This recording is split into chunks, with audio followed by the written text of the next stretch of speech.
भाव से पहले गाने के तर्ज है।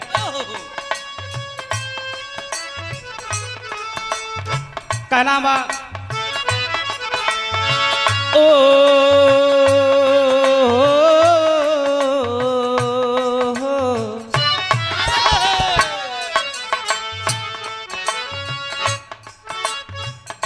छाप तिलक सब चीनी रे मुसनैना मिला के छाप तिलक सब चीनी रे मुसनैना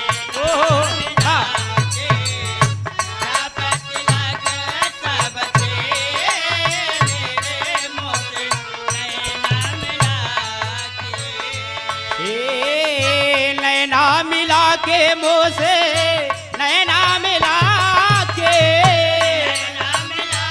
मोसे नैना मिला के नैना मिला के मोसे नैना मिला के हे नैना मिला के छाप तिलक सब चीनी रे मुझसे नैना मिला के छाप तिलक सब चीनी रे मुझसे नैना मिला के छाप तिलक सब चीनी रे मुझसे नैना मिला के। या तो तर्ज रहा।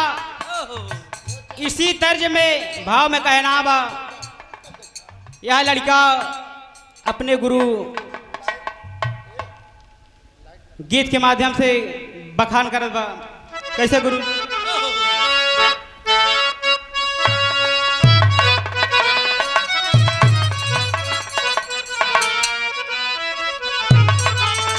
ओ मिल जाई ज्ञान के पिटारी ये भैया गुरु के सरनिया मिल जाई ज्ञान के पिटारी ये भैया गुरु के सरनिया ओ हेलो हेलो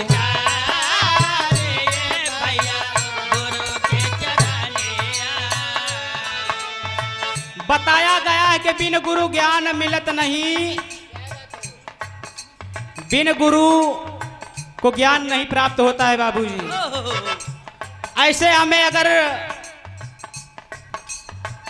अपने भारत के रीति रिवाज के हिसाब से चलना है तो बिन गुरु का ज्ञान लिए हम कहां तक चल पाएंगे।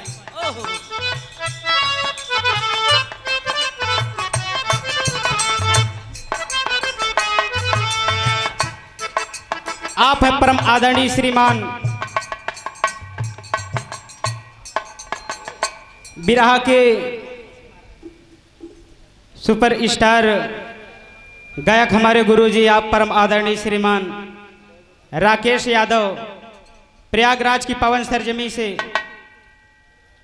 आपके द्वारा ढेर सारा आशीर्वाद और फूलों में गुथा हुआ पंखुड़ियों का हार, हम बच्चे को आशीर्वाद दिए, आपको पैर छू के आशीर्वाद की कामना करते हैं कि हम बच्चे जहां भी रहे अपने कला में कामयाब रहें और आप लोगों का नाम रोशन करते रहे बाबूजी।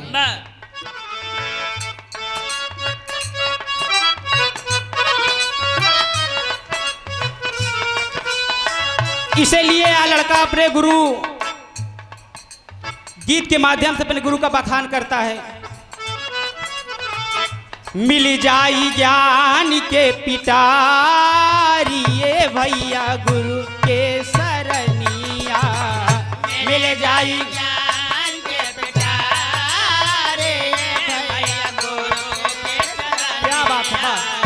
मिल जाई ज्ञान के पिटारी ये भैया गुरु के सरनिया। हाँ गुरु के सरनिया भैया गुरु के सरनिया, गुरु के सरनिया भैया गुरु के चरनिया, गुरु के चरनिया भैया गुरु के चरनिया। हे मिल जाई ज्ञान के पिटारी ए भैया गुरु के सरनिया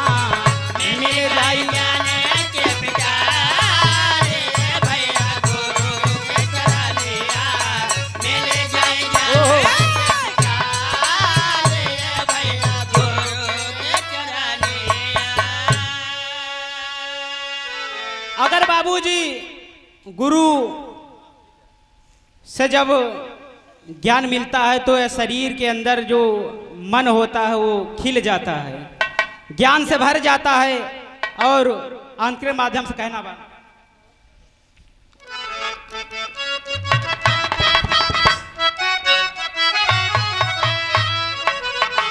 गुरु बार ज्ञान ज्योति जगहू जियारा हो, गुरु बार ज्ञान ज्योति जगहू जियारा हो, गुरु बार ज्ञान ज्योति जगहू जियारा हो। ज्ञान बिना ए भैया सुना संसार हो, ज्ञान बिना ए भैया सुना संसार हो, ज्ञान बिना ए भैया सुना संसार हो।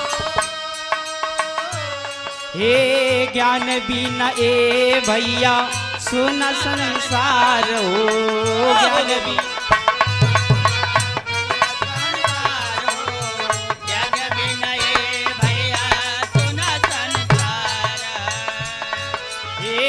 महिमा गुरु के बन्यारी ए भैया गुरु के सरनिया, महिमा गुरु के बगाए भैया गुरु के चरनिया, महिमा गुरु के बगाए भैया गुरु के चरनिया।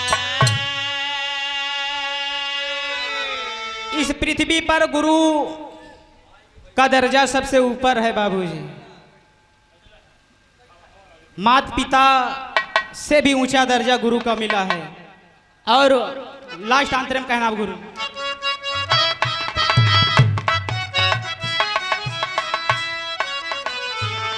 हे शिक्षा और दीक्षा ज्ञान देते भरपूर हो,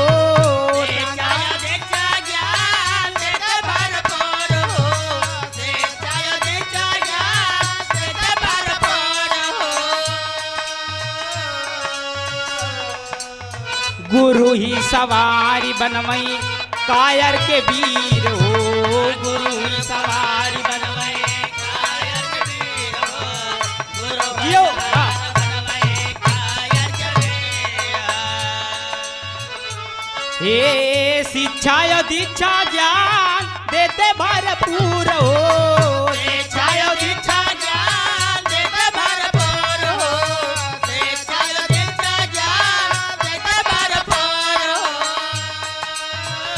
हे गुरु ही सवारी बनवई कायर के वीर हो, गुरु ही सवार बनवई कायर के वीर हो, गुरु ही सवार क्या बात है कायर के वीर हो। ओ गोविंद पाल गुरु के बलि हारी ए भैया गुरु के सरनिया, गोविंद पाल गुरु के हारे भैया गुरु के चरनिया, गोविंद पाल क्या बात है बा गुरु के चरनिया, गुरु के चरनिया हो, गुरु के चरनिया, गुरु के चरनिया, गोविंद पाल गुरु के चरनिया, हारे भैया गुरु के चरनिया, गोविंद पाल गुरु के